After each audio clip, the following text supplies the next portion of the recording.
All right, how many times have I told you, would you take dietary advice from me? No, just fess up. I can't hear you. You're at home. Okay? Of course you wouldn't. So when unions are giving the advice to those fast food workers, you know, you guys got to double your minimum wage, push for it, protest for it, you know, risk your job for it. Sounds good. $15 it is, right? In LA, that became the law. You find it weird that just days later, unions are saying, you know, we'd like a carve out on this $15 thing, especially in union operations. Talk about a double standard. Scott Walker, Wisconsin, telling me it was worse. They really pushed all of this, but want a special carve out for unions. What do you think? Some of the same labor union, the big government labor union bosses out there who pushed Obamacare, pushed this president, pushed some of the liberal leaders we see out in California are now asking for a carve out. I'd much rather see it. I don't support changes in the minimum wage. I think the better approach is you give people the skills, the education, the training that they need to succeed with jobs that pay far greater, 2 or 3 times the minimum wage. All right, so it's a pretty simple debate here, right? Either unions are being hypocritical, that's Kayleigh McEnany's views, or they're being saintly and there's nothing unusual or toward going on here. Democratic strategist Chuck Rocha with that view.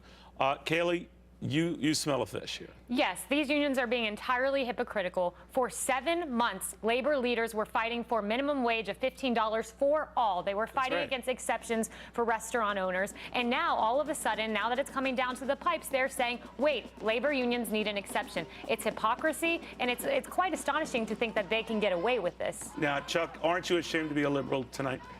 Absolutely not. I want to beat my chest and crow from the top of this building in Washington, D.C. You're talking about less than 10% of all the unionized workers in California make the minimum wage. And when you collective bargain, there's lots of things other than wages that go into collective bargaining. So let's say you have $6 an hour worth of benefits and benefits that you bring into it, but you only make $14 an hour in your pay. If you're collective bargaining, you get to vote on how much money you get to make. No, you're shifting here. What they're saying is we discovered that a lot. Here's what they did. And the same thing those employers in the fast food industry wanted to do.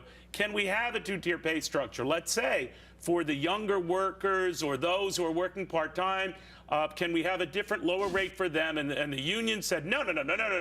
Now, essentially what some of these unions want now, can we have a carve out for some of the newer members or some other members so that we don't all have to be part of this $15 thing? But if you went back to them and said, if we would allow all these people to have collective bargaining, the unions would have said all the above. That would give the workers some say-so in that. They wouldn't have. We did that in the auto industry. When we saved the auto industry, exactly what we did is we brought in 2 different wages in the auto industry. It was the same thing. Chuck, I'm sitting here listening to you extol the virtues of collective bargaining. Well, why then wasn't the union forthright and honest from the beginning and for 7 months said, we need this exception, this is not right for unions? Why wait till the very end to throw this in? And by the way, after they got the minimum wage hike, they knew this was coming down the pike, and they figured, let's not break it to these guys that we're going to do a 180 on them.